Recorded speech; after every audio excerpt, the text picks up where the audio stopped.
Please subscribe to my channel, share this video with your friends.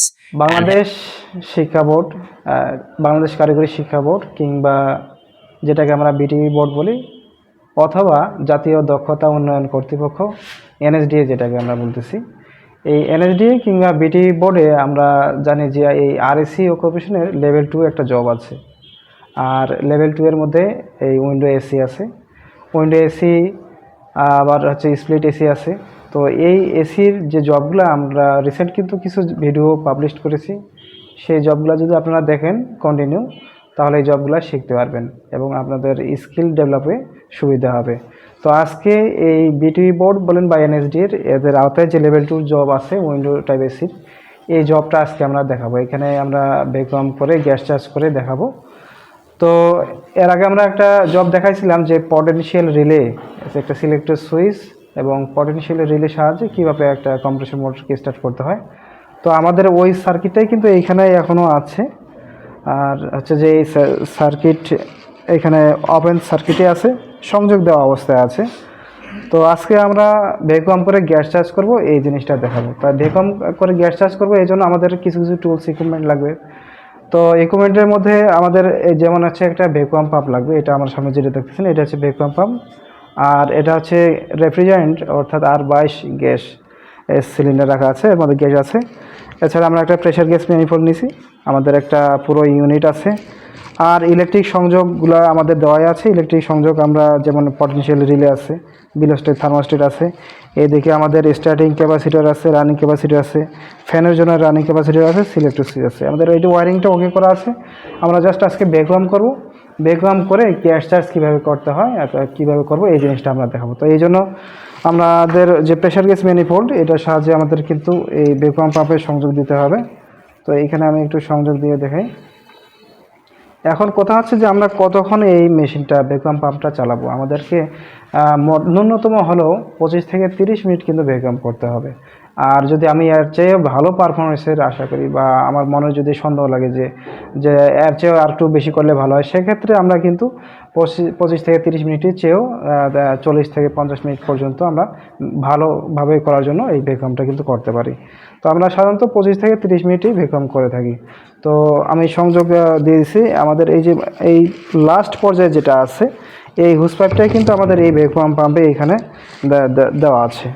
আর মাঝখানে যে হুস পাইপটা, এটা আমাদের এই সিলিন্ডারের মধ্যে দেওয়া আছে। আর এছাড়া সবুজ রঙের যে পাইপটা, এটা কিন্তু আমাদের এই ইউনিটে দেওয়া আছে। তো এই তিনটা পাইপ তিন জায়গায়, আর এই প্রেশার গ্যাস ম্যানিফোল্ড। তো আমরা যে সংযোগটা কিন্তু আমরা ভ্যাকুয়াম পাম্পটা চালাবো, আমাদের কিন্তু মূল যে ইউনিটের যে সাপ্লাইটা আছে, ইলেকট্রিক লাইনটা আছে, এটা কিন্তু আমাদের বন্ধ থাকবে। এটা বন্ধ থাকা অবস্থায় তাহলে আমরা ভ্যাকুয়াম পাম্পটা চালু করব। তো আমাদের সংযোগ দেওয়া আছে, এখানে বিদ্যুতের কানেকশন দেওয়া আছে। তাহলে আমরা সর্বপ্রথমে যে ভ্যাকুয়াম পাম্পটা যে চালাবো, আমাদের কিন্তু দুই সাইডের ভালভটা আমাদের লুজ রাখতে হবে। লুজ রেখে তারপরে পাম্পটা চালাইতে হবে। তাহলে প্রেশার গ্যাসের কারেন্টটা আমাদেরকে নিচের দিকে আসবে এবং বাতাস যেটা ভিতরে আছে সেটা টেনে নেবে। তো আমরা একটু পাম্পটাকে চালায় দেখি। সুইচ দিয়েছি, অলরেডি চালু হয়ে গেছে। হ্যাঁ, এখন আমাদের যেটা কাজ হবে, এই সিস্টেমের ভিতরে যতগুলো বাতাস আছে, জলীয় কণা আছে, সবগুলাই কিন্তু আমাদের এই ভ্যাকুয়াম পাম্প টেনে নেবে। এবং হচ্ছে যে প্রেশার গেজের কারাটা এখানে যেটা আমাদের দেখাচ্ছি, এটা আস্তে আস্তে কিন্তু জিরোতে আছে, যে জিরো থেকে নিচের দিকে আসা শুরু করবে। এই কারাটা নিচের দিকে আসবে। তাহলে এই পাম্প চলমান অবস্থায় আমাদেরকে ন্যূনতম 25 থেকে 30 মিনিট ওয়েট করতে হবে। তো আমি একটু ভ্যাকুয়াম করব। তো প্রিয় অডিয়েন্স, আসলে আমরা ভ্যাকুয়াম পাম্পটা 25 থেকে 30 মিনিটে চালাইছি। তো এখন আমরা এই পাম্পটা বন্ধ করব এবং বন্ধ করে গ্যাস চার্জ করব। তাহলে এটা একটু আমরা বন্ধ করে দিই। আচ্ছা, আমরা বন্ধ করে ফেলছি। কারণ এই পাম্পটার সাথে আমাদের বন্ধ করছি, এই দিকে কিন্তু আমাদের বন্ধ করা আছে, দুই সাইডে আমরা বন্ধ করে দিয়েছি, দিয়ে কিন্তু ওইখানে মূলত পাম্পটাকে বন্ধ করা আছে। তো এটা এখন আমরা যদি খুলে ফেলি, তাহলে কিন্তু আমাদের আর অসুবিধা হবে না। এটা আমি একটু খুলে ফেলি। আচ্ছা, এই পাম্পটাকে আমি সরাই দেবো। হ্যাঁ, এই পাম্পের আর কোনো প্রয়োজন নাই। আচ্ছা, তাহলে আমরা এখন এটা অফ পজিশনে আছে কিনা দেখি একজন। অফ পজিশনে আছে কিনা, আমাদের পুরো সেটিংটা ওকে আছে। আমরা এখন গ্যাস চার্জ করব। তবে আমাদের কিন্তু ভ্যাকুয়াম হয়ে গেছে, আমরা এখন গ্যাস চার্জ। এখন প্রশ্ন হচ্ছে যে গ্যাস আমরা কতটুকু দেবো বা কী পরিমাণে গ্যাস দেবো, গ্যাস দিয়ে আমরা এই ইউনিটটা চালু করব। মনে রাখতে হবে আমরা কিন্তু ভ্যাকুয়াম অবস্থায় যদি কম্প্রেসরটা চালু করি তাহলে কিন্তু কম্প্রেসরের ভিতরে যে অয়েলটা আছে এটা কিন্তু উপরের দিকে চলে যাবে, তখন কিন্তু চকিং হবে আর ঠান্ডা আসবে না, ভালো পারফরমেন্স আর নিয়ে আসতে পারবো না। কাজেই ভ্যাকুয়াম অবস্থায় কখনোই আমরা কম্প্রেসর চালাবো না। তাহলে চালানোর পূর্বে অবশ্যই কিছু পরিমাণ গ্যাস দিতে হবে। তাহলে কিছু পরিমাণ বলতে আমরা কতটুকু বোঝাচ্ছি, আমরা জানি যে প্রত্যেকটা গ্যাসের একটা স্ট্যান্ডিং প্রেশার আছে। তো এই স্ট্যান্ডিং প্রেশারের আমরা 3 ভাগের 1 ভাগ গ্যাস দেবো। তাহলে স্ট্যান্ডিং প্রেশার আমাদের এইটা কত আছে, 150 থেকে 155 PSI, পাউন্ড পার স্কোয়ার ইঞ্চি, যেটাকে PSI বলি। তো এইটার হলো স্ট্যান্ডিং প্রেশার এটা। তাহলে এইটাকে যদি আমরা 3 ভাগ করি তাহলে কত আসবে, মিনিমাম 50, 55 বা 60। তাহলে আমরা এখন বন্ধ আছে ইউনিটটা, ভ্যাকুয়াম অবস্থায় আছে, এই অবস্থায় আমরা কিন্তু 50 থেকে 60 এরকম একটা প্রেশার দেবো, এটাকে আমরা চার্জিং প্রেশার বলতেছি। তাহলে বন্ধ অবস্থায় তাহলে আমরা কিছু পরিমাণ গ্যাস দিচ্ছি 50 থেকে 60 প্রেশারে। প্রথমে এখানে আমরা ভাল্বটা খুলে নিলাম, নেওয়ার পরে তারপরে এখানে এই ভাল্বটা খুলে দেবো। দেখেন এই প্রেশারটা এই আমাদের -29 PSI-তে আছে। তাহলে এটা কাটাটা আমাদের উপর দিকে যাবে। এই যে গ্যাসটা ছাড়তেছি, আমরা একবারে ছেড়ে দেবো না, হালকা করে ছাড়বো। হ্যাঁ, একবারে ছেড়লে আমাদের এই গ্যাসটা কোথাও একটা গিয়ে বরফে পরিণত হতে পারে, যেহেতু ঠান্ডা এর বৈশিষ্ট্য। কাজেই অল্প করে ছাড়বো, ছাড়ার পরে একটু করে বন্ধ করবো, রেঞ্জটা ঠিক করে নেবো যে আমাদের প্রেশারটা কতটুকু উঠলো। তাহলে এই দিকে ভ্যাকুয়ামে ছিল, এখন এই পর্যন্ত আছে, তাহলে আরও আমাদেরকে গ্যাস দিতে হবে মিনিমাম। যদি আমরা চার্জিং প্রেশার 50 থেকে 60-এ দিয়ে থাকি তাহলে এর চেয়ে একটু প্রেশারটা বেশি দিয়ে রাখতে হবে। তাহলে কী পরিমাণে গ্যাস প্রবেশ করছে আমরা বন্ধ করলে দেখতে পাবো। দেখেন কাটাটা আমার এই পর্যন্ত আছে। তাহলে আরও যদি এইখানে দেখা যাচ্ছে যে 50 লেখা আছে, ক্যামেরায় দেখা যাচ্ছে কিনা আমি বুঝতেছি না, এইখানে 50 লেখা আছে, মিনিমাম 50 থেকে 60 আমাদেরকে প্রেশারটা দিতে হবে। তাহলে আরও একটু প্রেশারটা আমি যদি বাড়তি করে দেই, তাহলে আমাদের যদি এইভাবে বন্ধ করে দিলাম, দেখেন গ্যাসের কাটাটা কিন্তু আমাদের এবার 50-এ আসছে। তো 50 থেকে 60 আমরা চার্জিং প্রেশারের কথা বলছিলাম, তো ওই প্রেশারটা আমরা দিয়ে দিছি।